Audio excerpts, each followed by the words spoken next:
அனைவருக்கும் வணக்கம். நம்ம மனிதவள மேம்பாட்டு கட்சி அடுத்த செயல்களை விமர்சிக்காது அப்படின்ட்டு ஏற்கனவே ஒரு வீடியோவில் சொல்லியிருந்தோம். ஆனால் நம்ம இதெல்லாம் பார்த்துட்டு சும்மா இருக்க முடிய மாட்டேங்குது. அந்த அளவுக்கு அறிவிலித்தனமாக பல செயல்களை செய்ய ஆரம்பிச்சிருக்கிறானுங்க. இந்த படையானது எங்கே இயங்கும்? பெருநகரங்களில் மெயின் ரோட்டில் இந்த பெட்ரோல் மாதிரி சுற்றிட்டு இருப்பாங்க. இது செய்கிறவன் இந்த மாதிரி தெரியாதான். அவன் என்ன ஒரு அறிவுள்ளவன் தான் இந்த செயலை செய்ய போகிறான். படிப்பறிவு இருக்குமா அவனுக்கு? இது பிரியாணி கடை வச்சுருக்கிறவன், எந்த ஒரு வேலைக்கும் போகாதவன், இந்த கஞ்சா போதையில் உளர்றவன், இந்த மாதிரி ஆட்களால் தான் பெண்கள் பாதிக்கப்படுகிறாங்க. அது மட்டும் இல்லை, கிராமங்களில் கொண்டு போய் அதிரடிப்படையை எங்கே கொண்டு போய் அதை பாதுகாப்பு கொடுக்கறது? ஏராளமான சிறிய நகரங்கள் இருக்குது. அதில் சந்து பொந்து மூளை முடுக்கல் எல்லாம் இது நடக்குது. இதை சொல்லி வச்சுட்டான் ஒருத்தர் செய்ய போகிறான். இந்த படையெல்லாம் சுற்றிட்டு இருக்குது அப்படின்னு தெரிஞ்சால் ஒருத்தன் செய்ய போகிறான்.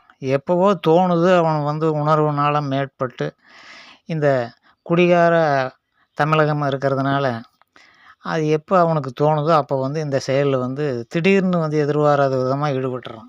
ஏன்னா திட்டம் போட்டால் இதையெல்லாம் செஞ்சிட்ருக்கிறானுங்க அப்படின்னு பார்த்தா மனநிலை பாதிக்கப்பட்ட மாதிரி அது எப்படி இந்த உணர்வுகளுக்கு ஆட்பட்டு இப்படியெல்லாம் செஞ்சிட்றானுன்ட்டு அவனுங்களுக்கே தெரியாது. அதை கண்டுபிடிக்க போகிற உளவியல் நிபுணர்களுக்கு கூட இது என்னன்ட்டு தெரியாது. அப்படி இது தோன்றக்கூடிய விஷயமா இருக்கிறது. அது கிராமங்களில், வயல்வெளிகளில் எங்கெங்கேயோ நடக்குது. இங்கெல்லாம் கொண்டு போய் அதிரடிப்படியே பெண்கள் பின்னால் எத்தனை பேர்த்த பாதுகாப்பு கொடுக்கறது? இதெல்லாம் முட்டாள்தனத்தினுடைய உச்சகட்டம் அப்படிங்கிறது. ஏதோ பேருக்கு ஒரு புதுசாக மாற்றம்னு போட்டு இது போல் ஏமாற்று திட்டங்களை செய்கிறது. வந்த உடனே ஒரு ஆட்சி வந்ததுன்னா இதனால தான் கஞ்சா போதைன்னா அந்த பொருள்களை பூரா உடனே தீயிட்டு அழிக்கிற மாதிரி ஏற்பாடு பண்ணணும். இவனுங்களே வச்சு இவனுங்களே எடுக்கிற கலாச்சாரமெல்லாம் இருந்தது. முதல்ல அங்கே இருக்கிறது க்ளீன் பண்ணணும். அதை செய்ய மாட்டானுங்க, வெளியே தொலாவிட்டு இருப்பானுங்க. சாராய கடைகளை இழுத்து மூடுவேன் அப்படின்ட்டு எந்த ஒரு முதலமைச்சரும் துணிஞ்சு சொல்ல மாட்டேங்கிறான் பாருங்க. இவனுக்கு என்னத்தை மாற்றத்தை தர்றானுங்க? எல்லா புறம்போக்குகளாகவே இருக்கிறானுங்க. எந்த ஒரு அடிப்படை அறிவு இல்லாதவன் தான். நான் சொன்ன மாதிரி தமிழக மனித வள மேம்பாட்டு கட்சியில் இருக்கிறவங்கள தவிர மற்ற எவனுக்கு அடிப்படை அறிவு இல்லைங்கிறத என்ன ஆயிரப்போகுது? குடிநோயாளிகளாமா சில பேர் சொல்லிட்டு தெரியுறானுங்க. 3 மாதமோ 4 மாதமோ கொரோனா பீரியடில் ஒரு சொட்டு அந்த சாராயத்தை குடிக்காமல் எந்த ஒரு பாதிப்பு இல்லாமல் இருந்தானுங்க எல்லாருமே. இத்தனை குடிகாரனுங்களும் என்ன ஆகி போயிட்டானு? எந்த ஒருத்தனும் இந்த குடிக்காதனால செத்து போயிட்டானோ அல்லது பைத்தியம் பிடிச்சிருச்சோ அப்போ எந்த ஒரு நியூஸுமே வரலையே. கடை திறந்தோடனே மறுபடியும் போய் தாராளமாக குடிச்சிட்ருக்கிறானு. இதெல்லாம் மனநோய் தான், உருவாக்கப்பட்ட மனநோய். பாண்டிச்சேரியில் போய் குடிப்பானுங்க. எத்தனை பேர் கொரோனா காலத்தில் பாண்டிச்சேரியிலையும் கேரளாவிலும் போய் குடிச்சிட்டு இருந்தானுங்க. இல்லை அங்கேருந்து கள்ளச்சாராயத்தை காய்ச்சி குடிச்சிட்டு இருந்தானுங்க. எல்லாம் கையாளாகாதவனுங்க, ஆண்மை இல்லாதவனுங்க இது வரைக்கும் ஆட்சி செஞ்சுருக்கிறானுங்க. இனிமேலும் அப்படித்தான் இருக்க போகிறானுங்க. இப்படி சிந்திச்சு பார்க்குற ஆற்றலே அவனுக்கும் கிடையாது. சாராய கடையை இழுத்து மூணுனா தமிழ்நாடு கவர்மெண்ட்டு முடிஞ்சு போயிடும் அப்படின்னு தெரிஞ்சு என்னத்துக்கடா நீங்கள் ஆட்சிக்கு எப்படா மாற்றம் செய்ய முடியும்ன்ட்டு யோசிக்கிறீங்க அப்படின்னு மண்டையை பிடிச்சி முடியை பிடிச்சி இழுத்து ஆட்டி பிடிச்சி கேட்கக்கூடிய அறிவு மக்களுக்கு இல்லாதனால இந்த மாதிரி போனாம்போக்கியெல்லாம் ஆட்சிக்கு வந்துடுறானுங்க அப்படிங்கிறது தான் உண்மை. இது காலங்காலம் இப்படியே தொடர்றது. இதுக்கு பேர் மாற்றம்னா என்ன மண்ணாங்கட்டி மாற்றம்? படிப்பு கொரோனா காலத்தில் படித்தவங்க பூரா எந்த ஒரு தகுதியும் இல்லாமல் இப்போ டிகிரி வாங்கி வச்சுருக்குறாங்க. படிப்பறிவே இல்லாமல் படித்தேன்னு ஒரு டிகிரி வாங்கி வச்சுருக்கிறவங்க ஓட்டு போட்டால் அப்புறம் எப்படி இருக்கும் லட்சணம்? இதுபோல் தேவையில்லாத செலவுகளை செஞ்சுக்கிட்டு மாணவ பருவத்திலேயே ஒரு பாலியல்னால் என்ன, அந்த செக்ஸ் பற்றிய கல்விகளை கொடுத்து பெண்கள்னால் என்ன, ஆண்கள்னால் என்ன, இதெல்லாம் இனப்பெருக்கத்துக்காக இந்த உணர்வு கொடுக்கப்பட்டிருக்குது. அப்படிங்கிறது ஒரு பண்பட்ட அறிவை குழந்தைகளுக்கு கொடுத்து வளர்த்தணும். அவையெல்லாம் செய்ய மாட்டானுங்க. ஸ்கூலில் படிக்கும்போதே சாராயத்தை குடிக்கிற அளவுக்கு கடையை திறந்து வச்சுக்கிட்டு அவன் இதை செய்கிறான். அப்புறம் அதுக்கு பிறகு சிங்கப்பெண்ணு, நரி பெண்ணு அப்படின்னு போட்டு ஒரு இதை வச்சு சினிமாவாக நடக்குது இங்கே. வாழ்க்கைங்கிறது என்னன்ட்டு சினிமாவுக்கும் வாழ்க்கைக்கு வித்தியாசம் தெரியாமல் மலை மாடுகளாக மனிதர்கள் மாறிவிட்டதுனால இந்த மாதிரி ஏமாத்துறவன் எளிதாக ஏமாற்றிட்டு போயிடுறான். ஏன்டா இன்னும் மனிதனை லட்சம் ஆண்டுகள் ஆனாலும் இதே மாதிரி தான் இருப்பீங்களாடா அப்படின்ட்டு நம்ம கேட்குறோம். நான் வந்து கடந்த பல ஆண்டுகளாக எல்லாரையும் மனிதர்கள்னு நினச்சிட்டு இருந்துச்சு. எல்லாம் மனிதர்களுக்கு உண்டான அறிவே எவனுக்கும் இல்லைங்கிறது கடந்த 10, 20 ஆண்டுகளுக்கு முன்பு எனக்கே தெரியும். பல ஆண்டுகளா சரி எல்லாரும் அறிவாளிகளாக்கும் அப்படின்னு மனித இனமே வந்து அறிவோட செயல்படுதுன்னு நெனச்சா, பூரா மாங்கா மடையனுங்களா இருக்கிறானுங்க. பூரா மனவியாதி புடிச்சு, மனநோயாளிகளா உழண்டுட்டு இருக்கிறாங்க. அப்படிங்கிறது பல காலகட்டங்களுக்கு பிறகு தான் எனக்கு தெரிஞ்சுது. இவர்களை எல்லாம் எப்படி மாற்றுவது? அறிவை குடுத்து மாற்றுறதுன்னா இது முடியுமா? முதல்ல வந்து இருந்தத விட இப்ப அதிகமா மனநோய் வந்து பரவிட்டு அதிகரிச்சுட்டு வருதுங்கிறது தான் நம்ம பார்க்குறோம். அதனால எந்த ஒரு அரசு பதவி ஏற்றோனே முதல்ல மக்களுக்கு இருக்கிற மனவியாதிகள, நோய எப்படி குணப்படுத்தலாங்கிறது அதுக்குண்டான திட்டங்கள போட்டு செயல்படணும். இப்படி வந்து கருவாடு இலவசமா தர்றேன், சாணி பவுடர் வாசல் தெளிக்கிறதுக்கு சாணி பவுடர் இலவசமா தர்றேன். இதெல்லாம் என்னது? கேணத்தனத்தின் உச்சகட்டம். மின்சாரமே இலவசமா எதுக்கு தரணும்? அவன் உழைக்க மாட்டானா? ஒரு மின்சாரம் கட்டுறதுக்கும் கூட ஒரு உழைப்பில்லாதவன் இருக்கிறவன் எதுக்கு தமிழ்நாட்டில இருக்கணும்? அவன எதுக்கு வந்து ஒரு மனித உயிர நம்ம வந்து மதிக்கணும்? இப்படியெல்லாம் இலவசங்களை எல்லாம் குடுத்தா வந்து அவர்கள் மிருகங்களா தான் இருப்பாங்க. சோம்பேறிகளாகவும், அதுபோக குடிகாரர்களாகவும், கரண்ட் கம்பி வெட்டி வித்து நீ சாராயத்த குடிக்க ஆரம்பிச்சுருவானுங்க. அந்த மாரி ஆயி போயிரும். இவன் ஆட்சியில இருந்து இவன் என்னத்த செய்ய போறான்? சுத்தி 4 பேர் துப்பாக்கி வச்சுட்டு நிப்பானுங்க. சினிமா படம்னு நெனச்சிட்டு இருந்திருக்கிறான். இனிமேல் தானே தெரியும். ஒரு வாரத்திலே இவனுக்கு தெரிஞ்சு போயிரும். முதலமைச்சர் பதவினா என்ன அப்படின்ட்டு. பெண்களுக்கு உதவித்தொகைன்ட்டு அத வாங்கி என்னத்த பண்றாங்கன்ட்டு நெனச்சிட்டு இருக்கிறீங்க எல்லாருமே. எல்லாம் இந்த சோப்பு, சீப்பு பவுடருக்கு தான் வந்து இது ஜடவில்ல. இந்த மாரி தேவையில்லாத பொருளுக்காக வந்து ஒரு அரசாங்கம் வந்து இலவசம் குடுக்குதுன்னா, எப்பேர்ப்பட்ட மாங்கா மடையனுங்க அங்க உட்காந்துட்டு ஆட்சி பண்றானுங்க. இதுவரைக்கும் பண்ணவனுங்க அப்படித்தான். பெண்களுக்குன்னா என்னத்துக்காக குடுக்குறேங்கிற ஒரு காரணத்த சொல்லு பார்க்கலாம். அதை வச்சு இவங்க என்ன செய்றாங்க? இந்த ரூ. 1000 குடுத்தானா அவன், அதை என்ன சேர்த்து வச்சிருக்கிறாங்களா? இல்ல டெபாசிட் பண்ணியிருக்கிறாங்களா? பைத்தியக்காரத்தனமா இருக்குது. அப்படியாவது வந்து ஒரு ஃபிக்ஸட் டெபாசிட் போட்டு, அந்த குழந்தைகளுக்கு வந்து திருமணத்துக்கு வழங்கலாம் அப்படின்னா கூட, 1% கூட அதை ஏத்துக்கக்கூடிய அதில ஒரு காரண காரியம் இருக்குது.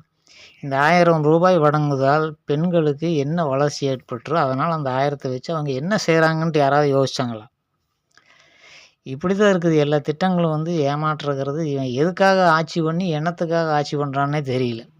ஒவ்வொருத்தனும் வர்றவனெல்லாம் ஆட்சி பண்ணணும் அப்படின்னு ஆசைப்படுறான். இதனால மனித குலத்துக்கு என்ன நடக்குது? நன்மை ஏதாவது நடக்குதான்னா ஒண்ணுமே நடக்கிறதில்ல. இப்படி போனாம்போக்கி திட்டங்களை எல்லாம் சொல்லி மக்களை ஏமாத்து, மக்களும் வந்து மனநோயாளிகளா இருக்கிறதுனால, குடிநோயாளிகளா வேற இருக்கிறதுனால ஒண்ணுமே யாருக்கும் தெரிய மாட்டேங்குது. அதனால நம்ம தமிழக மனிதவள மேம்பாட்டு கட்சி இதையெல்லாம் ஆதரிப்பது கிடையாது. இத கடுமையா எதிர்க்கிறது. பெண்களுக்கு பாதுகாப்புன்னா ஆளுக்கு ஒரு கத்தி தான் குடுக்கணும். சொருகிருங்க அப்படின்ட்டு. அத விட்டு போட்டு இத வச்சு அதிரடி படைய குடுக்கறக்கு அந்த செலவுகளுக்கெல்லாம் ஆளுக்கு ஒரு கத்தி வாங்கி குடுத்துரலாம். ஸ்கோரிங் பிளேடுன்னு இருக்குது. ரூ. 10 தான். பர்ஸ்ல வச்சு ஒரு இழுப்பு இழுத்தா அவன் ஓடிர்றான். பெண்கள் பாதுகாப்புக்கு வந்து இனிமேல் வந்து அராஜகம், கொடூரமான தாக்குதல்கள் இதுதான் வந்து பயன்படுமே தவிர, இந்த அதிரடி படையெல்லாம் வந்து ஒண்ணும் பயன்படாது அப்படின்ட்டு நம்ம தெளிவா புரிஞ்சுக்கணும். பெப்பர் ஸ்ப்ரே அப்படின்னு விட்டோம்னா, அது என்ன பண்றாங்க? நகைக்கடையில கொண்டு போய் அதைய உபயோகப்படுத்தி கொள்ளையடிச்சுட்டு போயிர்றானுங்க. பெண்களும் இதை செய்றாங்க. அப்ப என்னதான் இந்த மனநோய் பிடிச்ச சமுதாயத்துக்கு நம்ம பாடுபட முடியும்? அதனால தான் இப்படியெல்லாம் முதலமைச்சர்கள் வர்றாங்களா? கையாளாகாம. இப்ப அண்ணா பல்கலைக்கழகத்தில ஒரு பிரியாணி கடைக்காரன் ஒரு செயலை செஞ்சான். இது எத்தனை பேர் தமிழ்நாட்டில மூலை முடுக்கு எல்லாத்துக்கும் தெரியுன்ட்டு நீங்க யாருமே நினச்சிக்காதீங்க. இந்த டிவியில இந்த நியூஸ் பார்க்குறவங்க ஒரு 10%லேருந்து 20% தான் இருப்பாங்க. உலக விஷயங்கள தெரிஞ்சுக்கிறவங்க வந்து 20% மீதி 80% என்ன இத பத்தின ஒரு புரிதலும், ஒரு நியூஸ் கூட யாருக்கும் தெரியாம தான் இன்னைக்கு வரைக்கும் இருக்கும். நீங்க வேணா இத ஒரு சென்சஸ்ல கணக்குகள் மாரி ஒரு வாக்கெடுப்பு கணக்கு மாரி இது எத்தனை பேத்துக்கு இந்த அண்ணா பல்கலைக்கழகத்தில நடந்த விஷயம் எத்தனை பேத்துக்கு தெரிஞ்சிருக்குதுன்னு ஒரு சென்சஸ் மாரி கணக்கு எடுத்தீங்கன்னு வைங்க.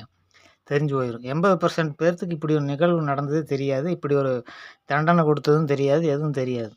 அப்ப தெரியாம இருக்கும்போது இன்னொருத்தர் அத செய்வதற்கு இது ஒரு உதாரணமா இருந்தா தானே அவனுக்கு தெரிஞ்சா தானே அது வந்து அவன் செய்யாம இருப்பான்.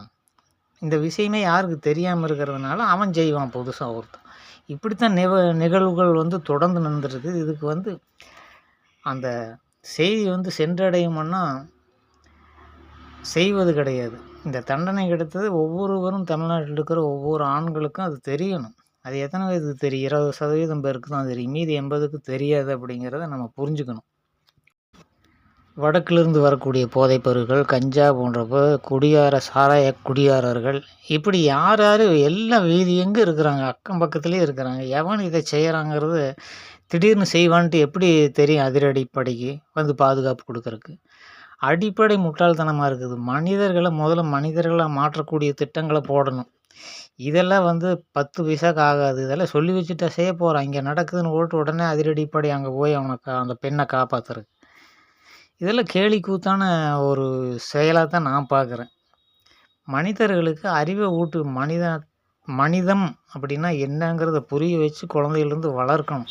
அதுக்கான எந்த ஒரு சதவீதமான திட்டம் கூட 1% கூட கிடையாது தமிழ்நாட்டில்.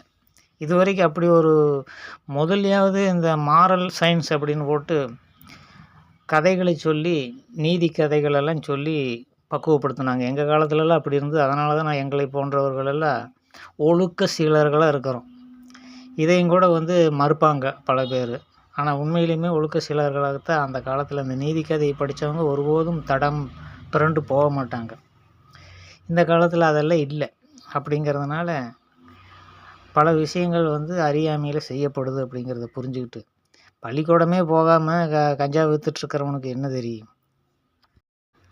அவனுங்களை வந்து என்னமோ ஓட்டு போட்ட மக்கள் மாதிரி நினச்சி பொதுமக்களாக நினச்சி அரசாங்கம் பேசிகிட்டு இருக்குது. எல்லோரும் அப்படித்தான் உட்காந்துட்டு 4 பேர் டிவியில் பேசிகிட்டு இருப்பானுங்க. செய்கிறவன் வந்து போதையில் வந்து தடுமாறி கிடக்கிற ஒரு மிருகத்துக்கு சமமான ஒரு பாவப்பட்ட ஜென்மம்.